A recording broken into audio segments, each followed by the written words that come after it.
Voy a recoger la papa.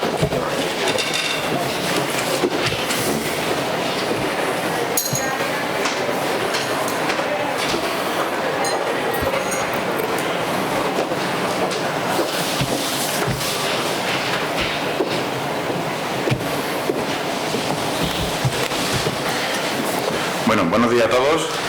Para dar comienzo a la primera ponencia de adaptación de la jornada para la conciliación de la vida familiar, contamos con el honor de contar con María Carmen Pérez Sibón, que brevemente voy a hacer un pequeño dato de su currículum, en el cual nos encontramos que ella es licenciada en Derecho de la Universidad de Cádiz, letrada de la Seguridad Social en excedencia, letrada jefa de los servicios jurídicos de la provincia de Cádiz, también en excedencia, tanto de la Tesorería, el Instituto Social de la Marina, Instituto Social de los Servicios Sociales, magistrada especialista en el orden jurisdiccional social, titular de los siguientes órganos judiciales: juez de primera instancia e instrucción de Arco de la Frontera, juez de primera instancia e instrucción de Chiclana de la Frontera, magistrada de la Sala de lo Social del Tribunal Superior de Justicia del País Vasco, ocupando plaza de especialista, magistrada de la Sala de lo Social del Tribunal Superior de Justicia de Andalucía, en Sevilla, ocupando plaza de especialista.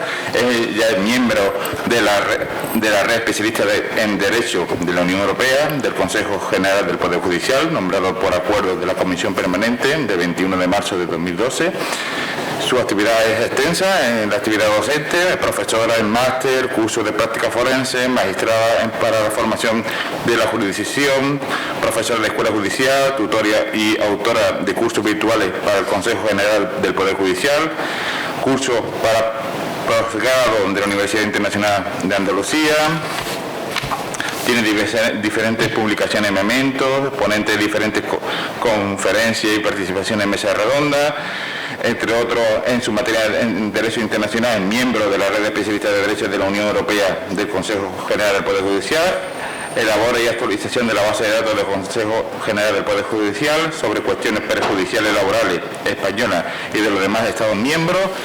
Participación como ponente en seminarios, conferencias y mesas, publicación de Derecho de la Unión Europea, seminarios en diferentes países de la Unión Europea, estancia en distintos órganos judiciales en el extranjero, en programas de intercambio de autoridades judiciales, Polonia, Reino Unido, Portugal y Francia, estancias en organismos internacionales como la OIT en Ginebra, directora de diversas jornadas sobre Derecho de la Unión Europea y profesora en cursos de posgrado de la Universidad Internacional de Andalucía. Y tras la breve presentación, pues nada, doy la palabra a María Carmen Pérez para que nos ilustre. Hola, buenos días. Muchas gracias por tus palabras. Yo no sé si debería quitarme la mascarilla, pero viendo las distancias que no voy a ser capaz de hablar una hora con tan poco oxígeno, siguiendo la costumbre que hay en estos casos y visto la distancia, con su permiso me la quito. Antes que nada quiero dar las gracias al Colegio de Graduados Sociales de Huelva, a la persona de su presidenta, Isabel González, a todos los graduados de este colectivo, a todos los compañeros, a algunos que hacía tiempo que no veía y me ha sido una alegría enorme. Quiero darles las gracias por haber contado conmigo para para estas jornadas. Quiero también, además en una ciudad tan preciosa como Huelva, quisiera también agradecer al colectivo de graduados sociales de Huelva y luego extensivo a toda Andalucía por su labor durante la pandemia. Han estado ahí. Quiero puntualizar al hilo de las palabras de Isabel, la presidenta de este colegio, que sí que se ha notado, que sí que se toma en consideración, que sí que se ve la labor de los graduados durante todo este tiempo tan duro para todo el mundo. Lo sabemos y lo vemos y lo apreciamos. Los magistrados, los juristas, todas las personas correspondientes integradas en la oficina judicial, los letrados de la Administración de Justicia, eso se ve. Hace 2 días, el sábado concretamente, estuve con la consejera de Empleo, coincidimos en un acto y me decía exactamente lo mismo. Es decir, que no es una labor que no se vea, no sé, quizás no se vea en algunas partes, pero desde luego todo lo que yo digo ahora mismo es cierto. Es un colectivo que está ahí y cada vez tiene más prestigio en el mundo del derecho del trabajo y más influencia. Bueno, dicho esto y agradeciéndoles nuevamente que cuenten conmigo, voy a hablar de una materia que es que ha creado en los últimos tiempos, yo creo que un reguero de jurisprudencia más enorme y además más contradictoria, porque realmente es difícil dar interpretaciones objetivas. Hay que reconocer que la legislación, hasta que ha habido la reforma del Real Decreto Ley 6/2019 de 1 de marzo, hasta ese momento, tampoco ahora es que sea muy clara, pero hasta ese momento era tan realmente compleja de entender, que abocó a soluciones absolutamente dispares e interpretaciones que se contradecían entre el propio Tribunal Supremo y el Tribunal Constitucional. Entonces, realmente ni los magistrados sabíamos por dónde tirar muchas veces, ni entiendo que los propios trabajadores y los propios asesores de estos. Es cierto que era compleja la regulación, no es que se haya aclarado del todo, pero ha tenido una reforma reciente, y yo creo que, como he hecho en otras intervenciones hablando de este tema, yo creo que sí, aquí podemos aclarar un poco algunos puntos, interpretarlos de alguna manera que sean comprensibles o medianamente comprensibles. Luego ya se sabe que cada uno tiene su criterio, pero de forma, y todavía realmente no ha llegado al Tribunal Supremo porque no ha habido tiempo suficiente desde la publicación de esta norma, ¿no? Pero bueno, ciertamente, si pensamos que en el derecho del trabajo la jornada y junto con el salario han sido las ramas, o digamos, han sido las materias que normalmente han suscitado mayor controversia y más lucha sindical y laboral. Estas dos materias lo han sido. En concreto, la jornada, sobre todas las cosas, se dirigió esa reivindicación inicialmente por su duración, como una limitación cuantitativa, es decir, de la jornada de 42 horas pasemos a la de 40, a limitarla. Pero ahora las últimas direcciones de la lucha por modificar la jornada van dirigidas desde un punto de vista cualitativo, es decir, a su concreción, a su redistribución. Déjeme la jornada que tengo, pero quíteme los turnos, pero no quiero trabajar en fin de semana, no quiero trabajar el sábado, quíteme los viernes. Eso es ahora mismo, si ven todos los pleitos, o la mayoría que hay, son en esa relación. Yo quiero reducir mi jornada, pero quíteme las tardes. Entonces ahí viene el problema, ¿no? Bueno, se puede reducir la jornada de lo que usted quiera. Esa es la principal duda, digamos, interpretativa de los preceptos que se han reformado, ¿no? Entonces, desde esta perspectiva, que es bueno, pues ciertamente más complicada que decir simplemente vamos a limitar la jornada de 42 horas a 40, bueno, ya está conseguido. Ahora esto es complicado porque esto choca con con el derecho de la empresa a autorregular, a reorganizar, a organizar su empresa y a tirar con los efectivos personales que tiene. Entonces, ciertamente es complejo. Y en la forma en que está regulado, pues mucho más. Piensen que los objetivos de las sucesivas reformas en relación con la jornada pues han tendido desde el punto de vista del empresario a flexibilizarla. Saben que cuando la crisis está tan larguísima del año 2008, 2007 en adelante, pues realmente ha habido que crear muchísimas normas de flexibilizar para que a favor del empresario, para que pueda tirar con su empresa hacia adelante sin provocar más desempleo y más despidos. Pero a su vez también se han hecho reformas que al trabajador, para alentar o ayudar la posición del trabajador a una mejor calidad de vida gracias al trabajo o reconduciendo las condiciones de su trabajo. Y estas reformas relativas a las jornadas pues han sido normalmente por 4 causas, bien por razón de estudios, está en el artículo 23 me parece del Estatuto de los Trabajadores, bien por motivos de violencia de género, bien por motivos de salud del trabajador, se recogen medidas en la Ley de Prevención de Riesgos Laborales, y por motivos de conciliación de la vida familiar y laboral. Bien, en esta ponencia es evidente que no podemos agotar todas estas materias, todas estas fórmulas de modificación de la jornada por todas estas,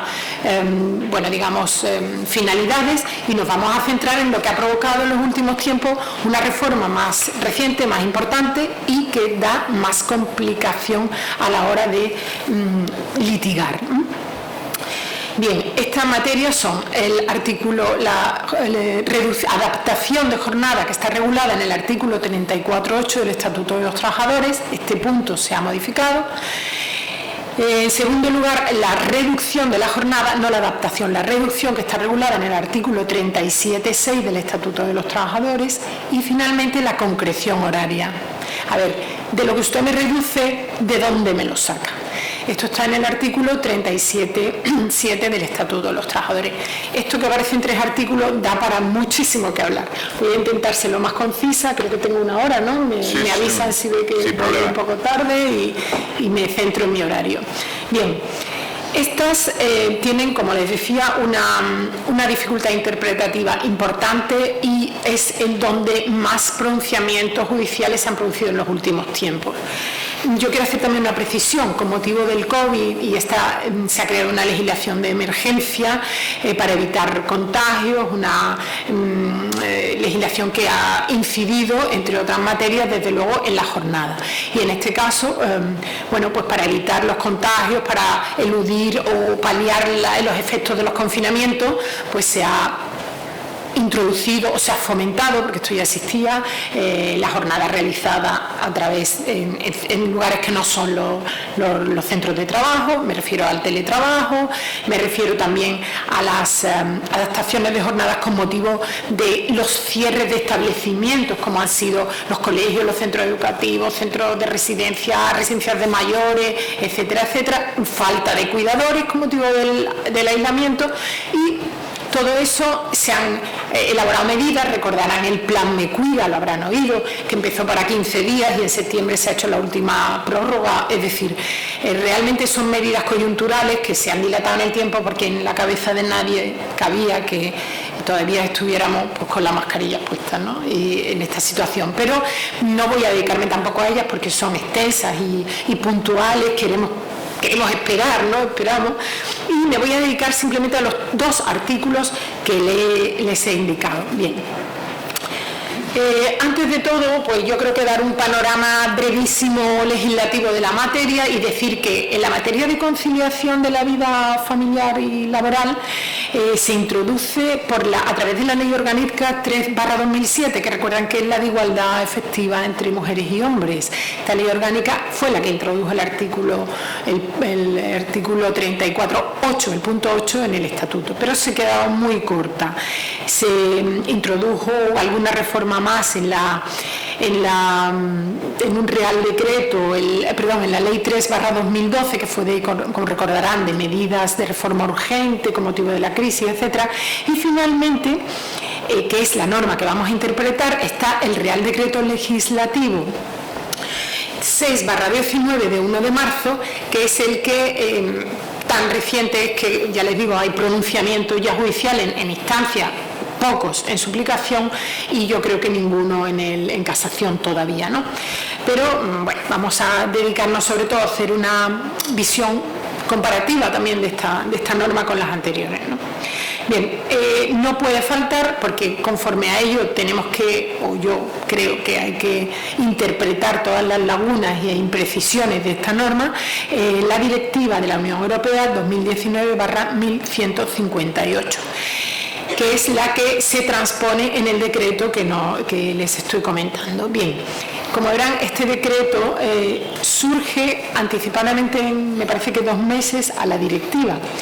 Eso está claro que fue por urgencias electorales, ya estaba el proyecto de directiva desde hacía muchísimo tiempo y el gobierno, a pocos días o a pocas semanas de las elecciones, pues corrió para poder sacar esta norma adelante transponiendo la directiva.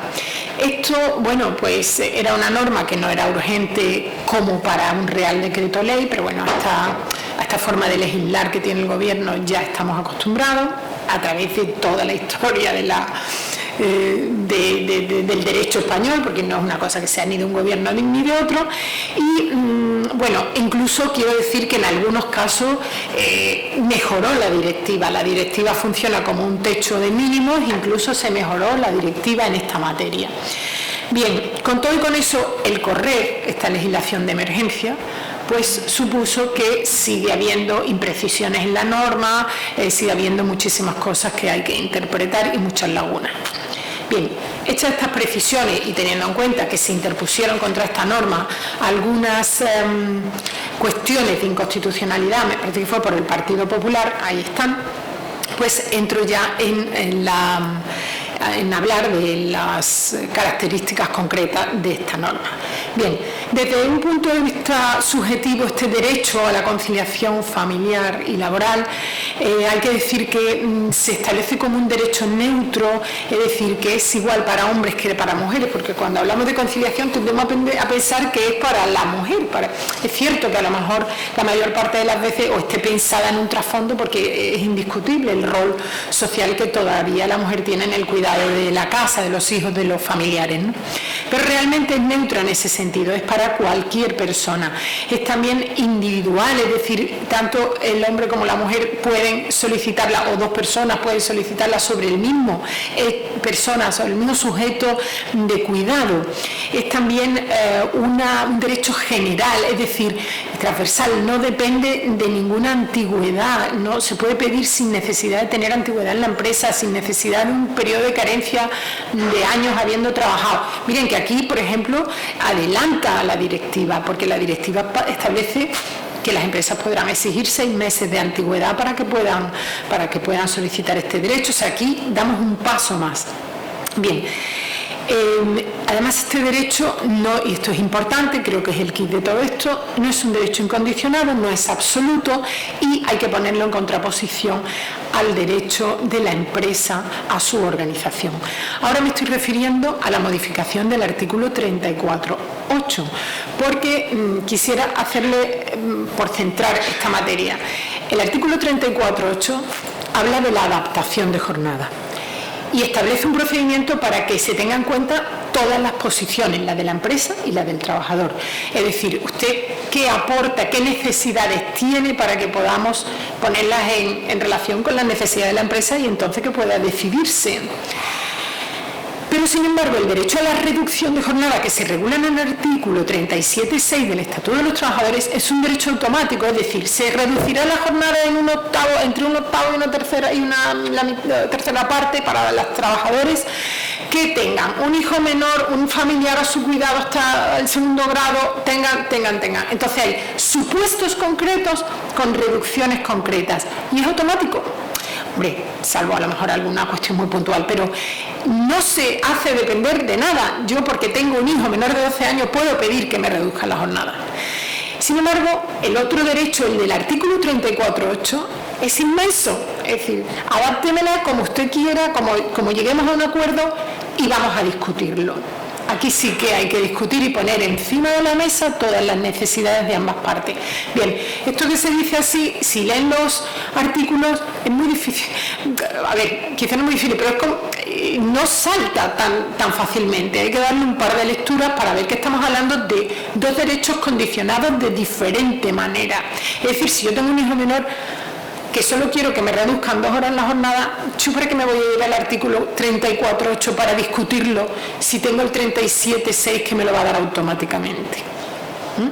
Ahora, el 37.7 dice, sin embargo, usted tiene derecho a la reducción de la jornada, pero la reducción de la jornada, tiene derecho a la reducción, pero la concreción se hará solo en su jornada ordinaria. Es decir, que si yo tengo jornada de mañana y tarde, usted me reducirá, pero a mí no me quitan la jornada de mañana y tarde. Si yo tengo trabajo turno, me reducirá, pero yo sigo con mi trabajo turno. Si yo lo que quiero es que me quiten el turno, entonces me voy al artículo 34.8 porque lo puedo discutir. ¿Entendido? Lo puedo discutir porque tengo necesidades y puedo pedírsela a la empresa, pero no va a ser automático. Sin embargo, si lo pido dentro de mi jornada ordinaria, el artículo 37.6 va a permitir que me lo concedan en los términos que viene en ese precepto. Bueno, partiendo de esta idea general, ya nos situamos en los dos tipos de derechos que tenemos para poder discutir que me adapten a mi situación las jornadas de trabajo que tengo. Bien, este artículo 34.8 no es absoluto el derecho que reconoce, insisto, va a depender de las necesidades de ambas partes. Otra cosa es que, como dice el Tribunal Constitucional, el derecho a la conciliación se vea desde una perspectiva constitucional. Es decir, ¿el derecho a la conciliación es un derecho fundamental? No lo es, que eso es una cosa que confundimos a veces. Pero eso es una cuestión diferente del hecho de que debamos enfocarlo e interpretarlo desde una perspectiva constitucional, que es lo que dice la sentencia del Tribunal Constitucional 3/2007 y la del 2011. Lo dice porque este derecho, aun no siendo un derecho fundamental, está en conexión con muchos derechos que sí que lo son. El derecho a la familia, el derecho a la infancia, el derecho a la salud, todo eso tiene una cierta conexión de fondo con este derecho. El derecho a la igualdad de sexos, a la igualdad de género. ¿Quién quita que evidentemente uno se va a tener que quedar en casa como el otro no pueda a lo mejor modificar su jornada y reconozcamos que en el 90% de los casos le va a seguir tocando a la mujer? Entonces, toda esta serie de derechos que subyacen, que sí que son fundamentales, van a implicar que el derecho a la conciliación, que no lo es, deba ser interpretado en este sentido, con perspectiva constitucional. Pues bien, centrándonos en el aspecto subjetivo del derecho, ¿quiénes tienen derecho a acceder? Bien, pensemos que, hablando de la naturaleza de este derecho, parece que es un derecho mucho más recortado que el que había antes. Si se dan cuenta, en el artículo 34.8, tal y como se redactaba antes de la reforma, decía: el trabajador tendrá derecho a que se le reduzca su jornada, tal. Sin embargo, ahora aquí dice: el trabajador tendrá derecho a solicitar. Entonces, ¿qué ocurre? ¿Que ahora tenemos menos derechos? No, señor. Si se fija uno y se lee el resto del articulado, por lo menos el primer párrafo de ese artículo 34.8, se ve que antes ese derecho a la reducción o a la adaptación de la jornada, porque la reducción es una parte, la adaptación implica mucho más. A lo mejor no se quiere reducir nada, solo se quiere cambiar el horario. Bien, este derecho que así tan valientemente se dice que se reconoce, luego se supedita a que un convenio colectivo lo regule.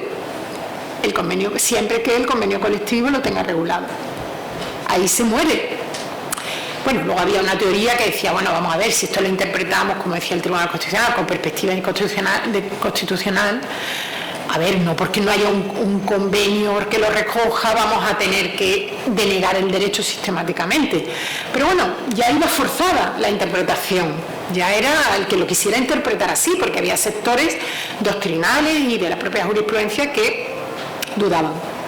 Bien, por lo tanto el derecho estaba muy limitado a la negociación colectiva, si no la había, no la había. Ahora, claro que hay negociación colectiva, derecho a solicitar, y dice la ley el nuevo redactado del precepto, dice: en los convenios colectivos se regulará los términos de su ejercicio. ¿Qué significa eso? Significa que, bueno, que el derecho lo tengo y ahora vamos a regularlo.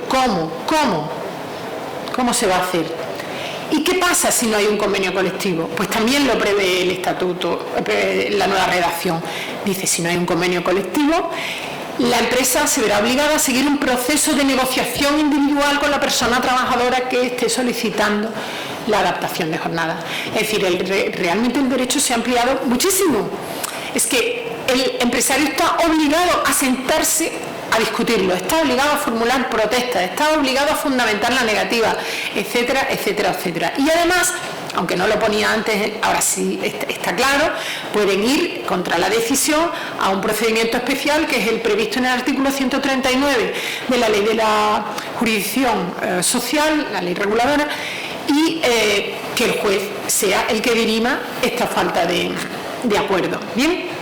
Entonces ya vemos que el derecho se ha ampliado, la naturaleza del derecho, que parece sí de una primera lectura muy cortita, resulta que finalmente es bastante más amplia que la que teníamos anteriormente. Bien, ¿qué qué alcance subjetivo le damos a ciertas palabras. Como decía, esta rapidez en dictar un real decreto con esta urgencia electoral, con esta fórmula tan poco cuidadosa, porque no pasa por las Cortes, no pasa por el Parlamento, no hay comisiones que lo estudian, no hay vetos, no hay enmiendas. Esto tiene sus consecuencias, evidentemente. Consecuencia primera, cuando habla de los hijos menores de 18 años, mire, les voy a leer directamente el párrafo para que veamos su literalidad. Dice, bueno, en los casos de que se tengan hijos o hijas, las personas trabajadoras tienen derecho a efectuar esta solicitud de adaptación de jornada hasta que los hijos cumplan 12 años. Vamos a ver, ¿cómo es posible que una norma que está que está ampliando la adaptación de jornada de esta manera tan grande, que incluya a los familiares, que incluya a los cuidadores prácticamente, que incluya cómo va a dejar a los hijos a los 12 años? Parece un poco contradictorio, ¿no?, con el espíritu de la norma e incluso con otras, ¿no? Si además en la reducción de jornada del artículo 37.6 habla de tendrán derecho los que tengan hijos hasta 12 años.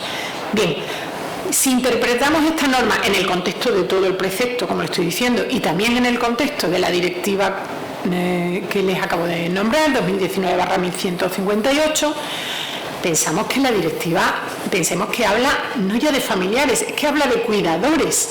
¿Cómo vamos a nosotros a topar los hijos en 12 años? Pero claro, la dicción de la ley es muy clara.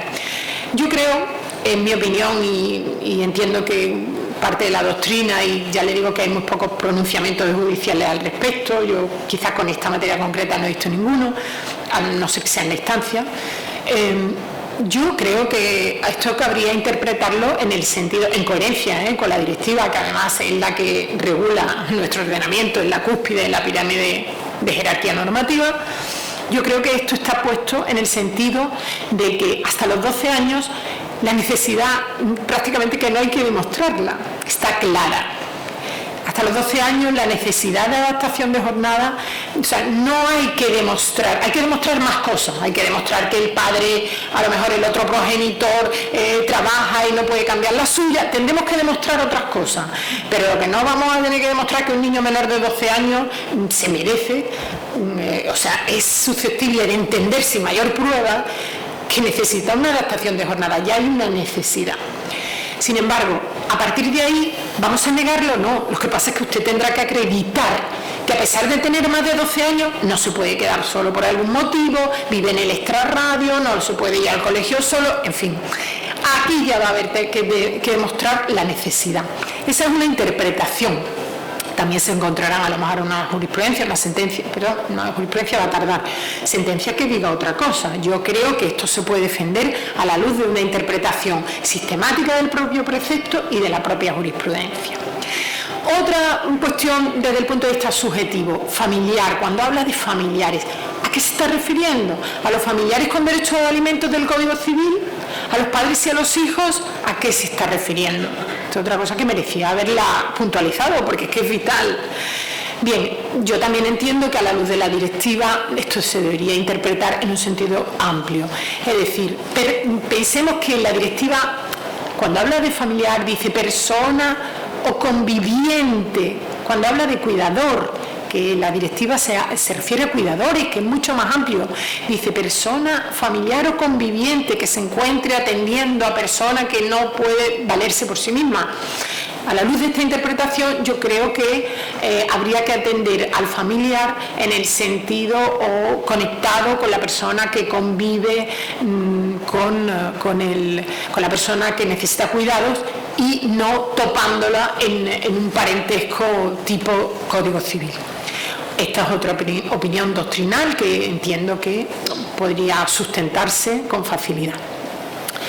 Bien, desde el punto de vista material, es que supone este derecho. A ver, el derecho habla de la adaptación y de la concreción, de la adaptación de la jornada con sentido amplio que podríamos introducir ahí, tanto la duración como la distribución de la jornada. Eso es enorme, porque aquí cabe todo. Aquí cabe que nos quiten los fines de semana, que nos quiten la jornada partida, que nos modifiquen los horarios. Es que son casi caben modificaciones sustanciales de condiciones de trabajo que solicita el trabajador y que por tanto no lo son, porque las modificaciones sustanciales son cuando provienen de la empresa.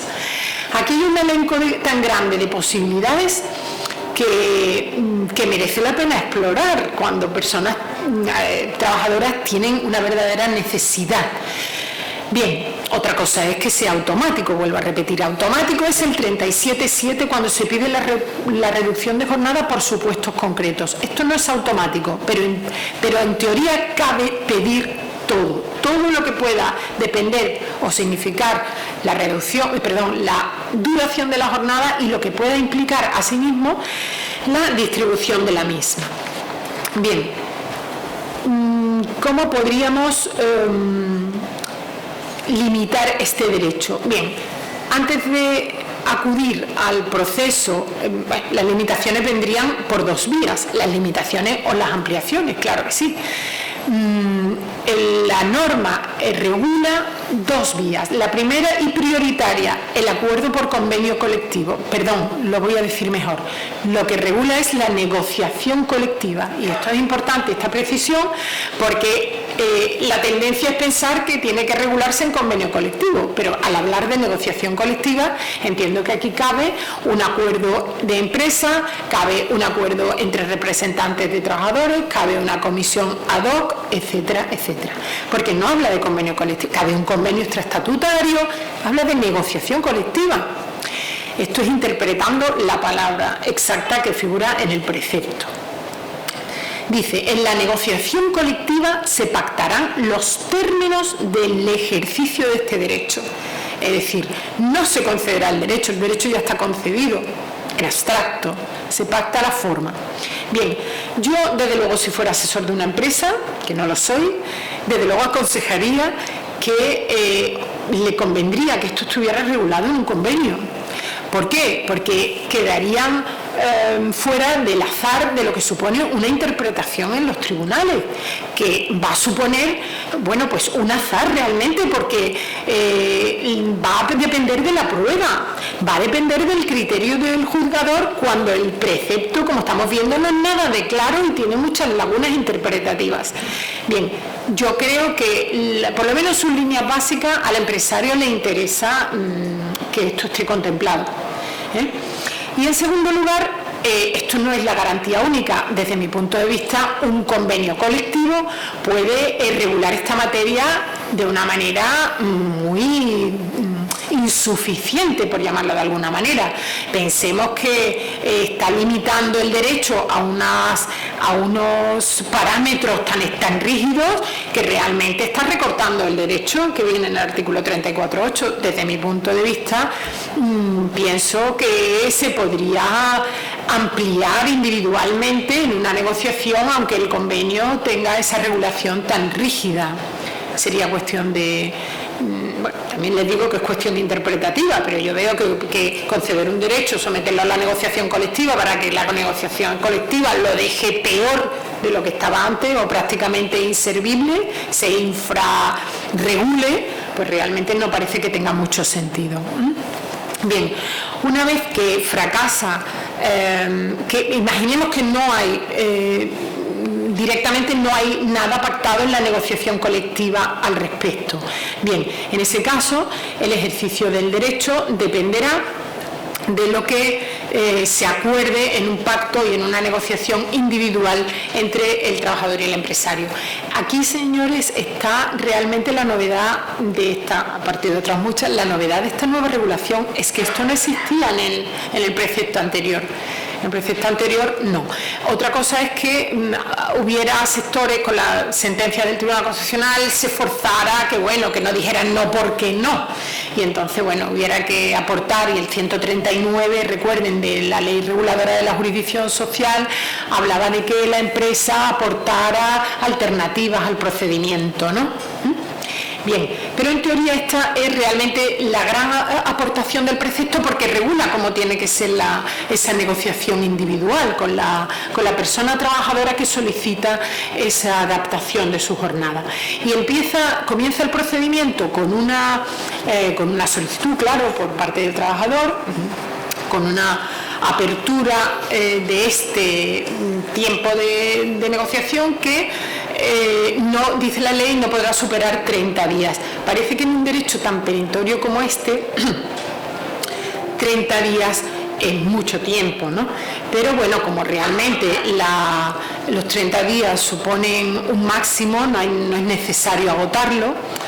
Yo entiendo, esto es una opinión personal, si a lo mejor el empresario y el trabajador están a punto de llegar a una negociación, por algún motivo están esperando algo, una documentación, algo que vaya a exceder de los 30 días, supongo que por común acuerdo tampoco va a ser tan determinante, pero en principio ese es el plazo que se concede como límite máximo, aunque se haya criticado por la doctrina como excesivo.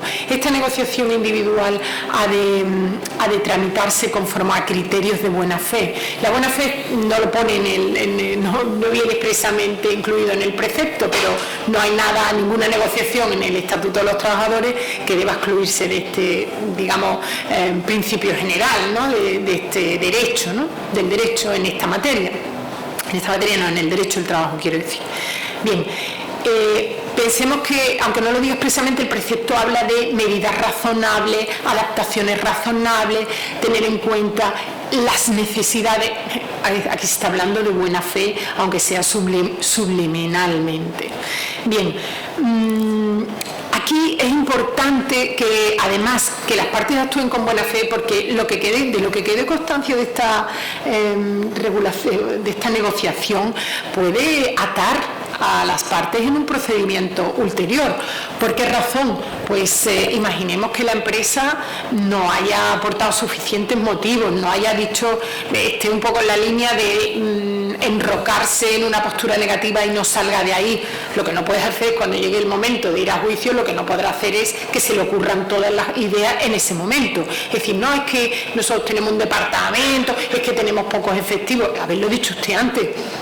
¿Entiende? Entonces, lo advierto porque aunque no se hable de buena fe ni se diga cómo tiene que transcurrir el procedimiento, esto va a ser definitivo para que luego se aten las partes a sus posiciones previas en el procedimiento ulterior ante el juzgado, ante el Tribunal Superior de Justicia o en su caso ante el Tribunal Supremo. Bien. La negociación acaba de... En primer lugar, hay un requisito también, y es que sea escrito, la solución sea escrita y fundamentada.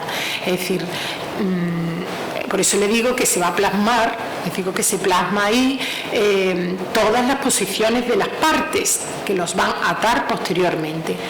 El fin de la negociación se puede hacer sin transcurrir el plazo de 30 días, porque se haya llegado a un acuerdo, bien al inicial se haya estimado la posición de la parte trabajadora, bien la que trajo en un principio o bien la que se ha acordado en la negociación. En segundo lugar, bien porque la empresa no haya definitivamente denegado eso, o bien que se haya expuesto una solución alternativa y el trabajador no la haya aceptado. Bueno, estas son las tres fórmulas de finalización que deberán ser específicamente motivadas. Hay, por lo tanto, tres garantías que son la motivación, el escrito y bueno, la solución de una de estas tres fórmulas. Bien, la respuesta es, por tanto, absolutamente necesaria y sin ella el procedimiento por parte del empresario, el procedimiento judicial posterior, no llegaría a ningún puerto. Es decir, se estaría directamente desestimada su posición y estimada la del empresario, la del trabajador. Yo aquí pienso en empresas pequeñas que a lo mejor no tengan, bueno, pues este procedimiento claro, o tengan una relación con el trabajador mucho más personal, no sepan bueno, pensemos en la pequeña empresa, que realmente el empresario es prácticamente el trabajador y dos más, ¿no? Entonces, en este caso, pues claro, se pueden producir situaciones y luego de mucha indefensión para la empresa, pero claro, es que tenemos que aquí que el desconocimiento del derecho no impide su cumplimiento. Eso está en el artículo 6 del Código Civil y no lo vamos a cambiar, ¿no? Entonces, esa es la única, pega que puede suceder. Pero este procedimiento es necesario y con ello finaliza esta regulación. Y finalmente, ¿qué sucede durante esta adaptación de este periodo ya con la jornada adaptada si para el reingreso existe un derecho a la vuelta a las condiciones anteriores? Bueno, la ley regula dos posibilidades. La primera, que el retorno se produzca cuando se haya agotado el plazo para el que se concedió. Imaginemos que sea hasta que mi hijo cumpla tal año, pues se acabaron los años, hasta que mi suegro, mi marido, mi familiar acabe la enfermedad, salga del hospital, se ha acabado. Bien, entonces tendrá derecho al reingreso. Pero también podría tener, en ese caso entendemos que el regreso será de forma automática para la empresa, porque ya está pactado, tenía una causa, ¿no? Tenía una causa. La adaptación tenía una causa, entonces la empresa tiene que saber que a la vuelta, al cabo de ese tiempo, la persona trabajadora va a volver. El problema se da cuando la vuelta de la persona trabajadora se hace antes, porque esto lo permite también el precepto. En ese caso, perdón, la norma prevé que será según que las necesidades lo justifiquen. ¿Qué implica eso? Bueno, vamos a ver, me vuelvo porque quiero, porque ahora gano menos dinero y antes me convenía mejor. Vamos a ver si la empresa se lo puede permitir, porque esto es lógico, porque tengamos en cuenta que cuando la empresa sabe que una persona vuelve a los 2 años, a los 3, cuando acaba una condición que estaba prevista, pues prevé su organización interna, pero cuando no lo tiene previsto o lo tiene previsto a mayor largo tiempo, a lo mejor ha contratado a otra persona para que haga el turno de tarde. En ese caso, pues lógicamente habrá que someterlo a la decisión también de la empresa. No te explica aquí el procedimiento, pero habrá que tener en cuenta también esas situaciones. Esto no es un capricho para ninguna de las dos partes y habrá que someterlo, encauzarlo por unas vías razonables de entendimiento en relación también a la organización de la empresa, que tampoco es un derecho fundamental, pero bueno, que es la pervivencia de la misma, en cierto modo, ¿no? Bien. Acaba todo este proceso y entramos en la situación de que no se ha concedido lo que la persona trabajadora ha solicitado o no se ha concedido en forma suficiente. Bien, en este caso la ley prevé, habría que acudir a los tribunales a través del procedimiento previsto en el artículo 139 de la Ley Reguladora de la Jurisdicción Social. Y en este caso, aquí es donde viene el problema de verdad hermenéutico, el problema interpretativo, porque la norma, y eso me parece una de sus principales lagunas, no establece unas pautas para interpretar esas necesidades. Podría haber dicho, pues primero tengan en cuenta, no sé, la edad de los hijos, no dice nada. Bien, para esto sí podemos tener en cuenta lo que el Tribunal Constitucional dijo en la sentencia 26/2011, que aunque cuando es anterior a esta reforma, sí que establece pautas. Y concretamente en el caso que ella regulaba, y yo les aconsejo que acudan a ella para argumentar estas posiciones, habla de la edad de los hijos, habla de la posición del otro progenitor, habla de las distancias de los colegios, habla de un montón de parámetros que no son exhaustivos, no son números clausus, pero que dan una idea de por dónde se pueden argumentar o fundamentar las necesidades, ¿no? Y aquí surgieron con esta sentencia muchas voces que habrán oído también en los propios tribunales y en la doctrina. Muchas voces contrarias a lo que suponía una invasión del derecho a la intimidad. A ver, si la persona que está solicitando el derecho a la adaptación de jornada es esta, porque tienen que traer a colación la vida personal de otra, a lo mejor el progenitor separado, o sabe Dios, ¿no? Es que estamos chocando con un derecho fundamental que es el derecho a la intimidad. Bueno, Yo realmente no comparto ni lo más mínimo esta tesis, ¿no? Realmente estamos hablando de que la empresa, o el juzgador, vamos a ponernos ya en el procedimiento en que estamos, no sabe, es que a lo mejor esta persona realmente tiene una necesidad de adaptación, sí, tiene un hijo menor, lo que quiera, pero es que a lo mejor el marido no trabaja y está en su casa, a lo mejor tiene un cargamento de personas a su servicio, es que eso hay que saberlo. Eso hay que saberlo, porque entonces no se va a ponderar con justicia ni con equidad. Entonces que a lo mejor resulta que las necesidades de la empresa son muy importantes, por muy menor que sea el hijo. Entonces yo creo que ese derecho a la intimidad está en cierto modo vinculado a otros derechos que en la prelación están por delante. Pensemos que cuando pedimos muchísimos derechos, solicitamos prestaciones, nos están preguntando cosas que invaden totalmente el derecho a la intimidad, y si uno quiere la prestación, pues las tiene que decir. ¿Cuántas veces no nos pregunta usted cuántos hijos tiene, cuánto en edad escolar, su marido trabaja, deme la declaración de la renta de su marido? Habrá cosas que invaden más el derecho a la intimidad que le pida a uno que cuánto gana, a lo mejor no. Entonces yo creo que esta crítica que se hace, y que yo la he visto en muchas sentencias antes de la reforma, yo creo que no está suficientemente no es adecuada, y de hecho el Tribunal Constitucional ha dado luz para que se entre por esa vía. Claro, lo que es una verdadera invasión del derecho a la intimidad es que se pregunten por cosas que no tienen ningún sentido. Por ejemplo, el otro progenitor se ha casado en segunda nupcia, bueno, ¿a usted qué le importa, no? Eso sí es una invasión, pero todo lo que pueda redundar en una adaptación, en una comprensión de la adaptación de la jornada, para resolver sobre la petición de adaptación de la jornada, pues será bienvenido. Me parece que estoy excediéndome en el tiempo, puede ser, ya quizá que lleve la hora, no los quiero cansar.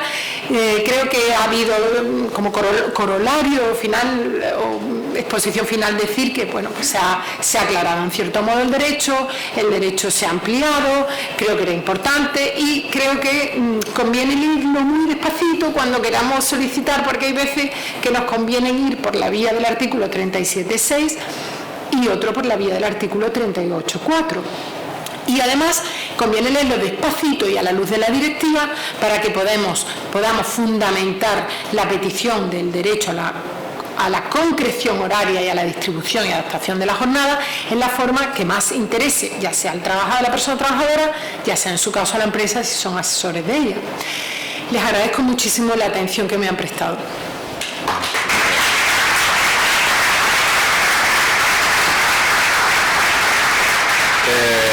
Abro una pequeña pregunta, algún diálogo en el respecto de alguna pregunta que podamos tener y trasladarle ahora a Mari Carmen.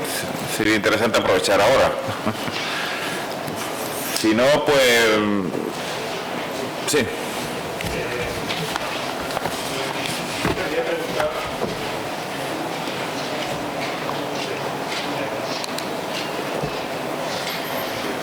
Mire, yo quería preguntar, porque bueno, ha mencionado la vuelta atrás del trabajador que ha modificado, por ejemplo, una jornada, ¿no?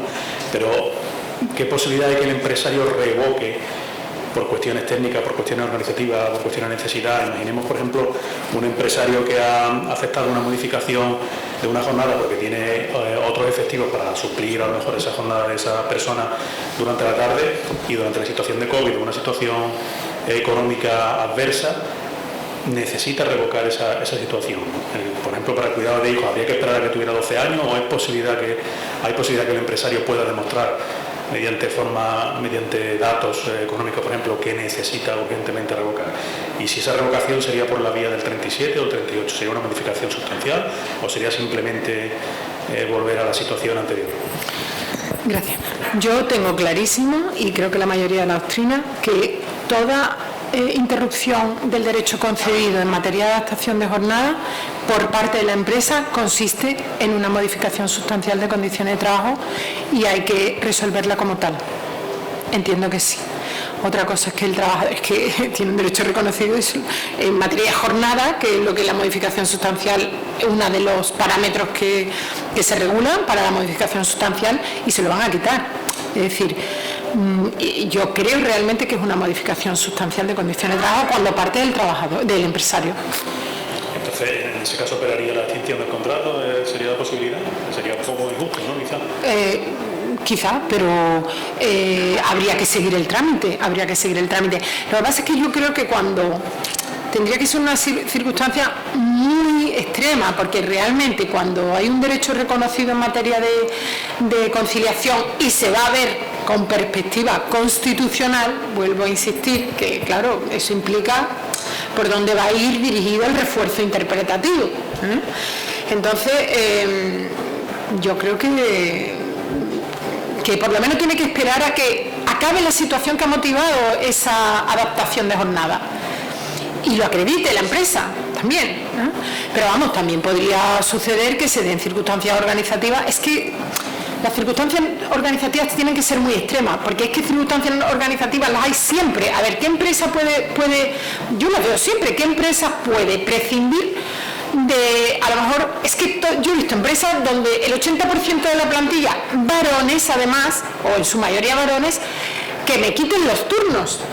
Y yo estoy convencida que eso es una adaptación de jornada porque me es muy incómodo el turno, no porque tenga realmente una necesidad, porque nada más que hay que ver la situación de la empresa. Todo lo van a quedar, o que me quiten los viernes por la tarde, eso es constante, ¿eh? Entonces, claro, bueno, a ver, eso es una necesidad muy relativa. Pero realmente cuando tenemos hijos menores, cuando hay familiares hospitalizados, cuando se ha concedido un derecho y, bueno, lo que quiero decir es que la empresa muchas veces nos dicen, pero oiga, es que yo para poner un turno a estos señores es que tengo que contratar gente de fuera. Hay veces que, bueno, hay que ver cada empresa, porque, a ver, que ponga pegas, por ejemplo, Telefónica, que tiene miles de trabajadores y que va a poder jugar con la plantilla mucho mejor, pero no es lo mismo a que los obstáculos los ponga una pequeña empresa que tiene 3 y que si se le van 2 del turno de tarde tiene que cerrar o tiene que contratar a otro, ¿entiendes? Entonces son tantas circunstancias las que hay que tener en cuenta. Yo lo que digo siempre es que fundando adecuadamente las cosas y acreditándolo se puede empezar. El problema es que no se puede pedir, como piden a veces, que no quiero los viernes. Bueno, ni nadie. Entonces vamos a ver, realmente empiece a demostrarme que los viernes va subido al colegio, que los viernes ustedes cogen un avión para no sé dónde, porque si no, realmente nadie quiere los viernes, ¿no? Claro, es que continúo con la misma línea. En las pequeñas empresas, como usted decía, con pocos recursos financieros, con pocos recursos de personal, a lo mejor cuando se pide una conciliación con un hijo de 4 años, hasta que cumple los 12, estamos hablando de 8 años todavía, o sea que son periodos excesivamente largos. Si a lo mejor esa conciliación viene motivada, por ejemplo, por el desempleo del otro progenitor, que no hace posible que se concilie, porque esa situación puede cambiar mucho a lo largo de esos 8 años. ¿Desde qué punto? Y muchas veces las empresas preguntan, oye, yo tengo derecho anualmente a pedir que me acredite la situación de desempleo del cónyuge, la situación económica, y si esta decae, ¿es posible que yo revoque ese derecho? A ver, primero vamos a distinguir, si estamos hablando de reducción de jornada, el artículo 37.6 es automático. Tengo hijo menor, quiero que me reduzca. Ese no es. Estamos hablando de adaptación de jornadas que implica concreción horaria diversa, ¿no?, dentro de su jornada. Bien, en ese caso, yo creo que con mucha dificultad probatoria y con mucha interpretación, vuelvo a decir que la interpretación constitucional la tiene el trabajador, no la tiene el empresario, se puede intentar acreditar que se han modificado los términos, se han modificado los términos. No, evidentemente, si se pidió porque un familiar estaba enfermo y eso se tuvo cuenta en la negociación, pues imagino que se podrá volver a discutir por la empresa cuando esa situación se acredite que ya no se da y formó parte de las causas por las cuales se llegó a ese acuerdo. Complicada la prueba. Complicada acreditar una situación, bueno, quizás esta no sea tan complicada, una situación organizativa de la empresa importante, pero como poder se puede hacer desde mi punto de vista, porque claro, esa adaptación se dio por unas circunstancias concretas. Si la empresa además tiene un problema, claro, que es cómo probar unas circunstancias que en sede de empresa, no en sede judicial, que el juez sí que le puede decir, tráigame usted, acredíteme tal, acredíteme cual. El que no se lo puede decir la empresa, tráigame usted aquí a su marido que le voy a ver si está en el hospital o no. tiene un problema para intentar probar que también tiene sus obstáculos. Claro. El miedo es la nulidad que se... Claro, ese es el tema. El tema es que sea nulo todo el procedimiento. Si consiguen probarlo, si han cambiado los parámetros por los que se concede el derecho y la empresa está en una situación realmente importante de organización y se puede fundar y se puede probar, yo entiendo que sí, a través del procedimiento de modificación sustancial, porque lo es. Ahora, claro, hay que probarlo. Y yo no sé tantas circunstancias personales como se pueden probar por la empresa. Ese es el problema que yo les veo. No sé si les he respondido, es que le estoy respondiendo con lo que pienso, no con ninguna sentencia, porque no la hay. Hola. Antes ha nombrado la reducción por salud en la Ley de Prevención de Riesgos Laborales. ¿Me podría decir qué artículo viene o...? Sí. En un segundo se los miro porque... el artículo... Un segundito, se lo digo enseguida.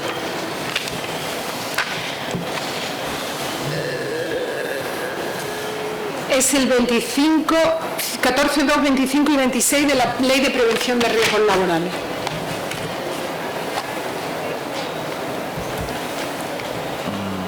Vale, muchas gracias.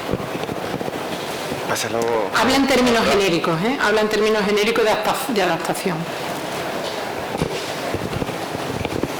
Buenos días. Buenos días. Ese es un poco una pregunta al hilo en las concreciones horarias cuando se solicitan por un familiar, ¿no? ¿Hasta qué punto? ¿Cuál es el límite para solicitarle justificación a los trabajadores? Porque se está dando en empresas que, con un nivel de trabajadores alto, que la tendencia es a solicitar las guardas legales para el cuidado de un familiar. La madre, que todas las madres pues van cumpliendo años y cada vez están más imposibilitadas. Entonces, claro, aquí hay una colisión, como usted decía, con el derecho a intimidad, porque claro, tenemos que entrar a pedir, a solicitar información de otros miembros de digamos, hijos, parientes que también puedan hacerse cargo de la madre o el padre. Quiero decir, hasta qué punto podemos, o sea, se puede hacer, se puede solicitar al trabajador este tipo de justificación. No sé si me explico bien. A ver, yo tengo mis dudas en hasta qué punto puede la empresa. No tengo ninguna duda hasta qué punto puede el juez, porque obviamente el juez sí puede requerir por una causa, mediante, igual que se puede entrar en domicilio, porque lo diga un auto del juez, pues se puede pedir acredíteme tal cosa, ¿no? Claro, la empresa entrar a saco en circunstancias personales le va a costar más trabajo, pero sí, por lo menos yo creo que aportar un principio de prueba, ¿no? Teniendo entendido, imagínese que ha fallecido la persona por la que se estaba pidiendo una adaptación de jornada porque tenía que cuidarla en el hospital. Imagínese que ha fallecido. Bueno, pues en este caso yo creo que esa prueba sí está fácilmente al alcance de la empresa, o sí se le puede pedir sin que distorsione ningún derecho a la intimidad, ningún derecho fundamental del trabajador. Claro, si lo que vamos a pedir son cosas mucho más personales, pues ya entra en una fase.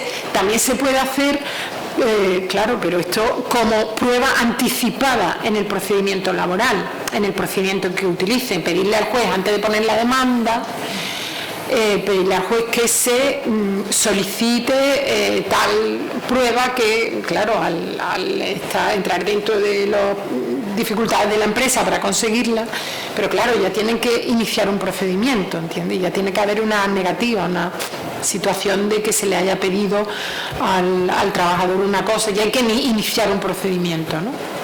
Por lo menos iniciarlo. Pero yo creo que el límite está en la índole de lo que se va a pedir al trabajador que acredite, ¿sabes?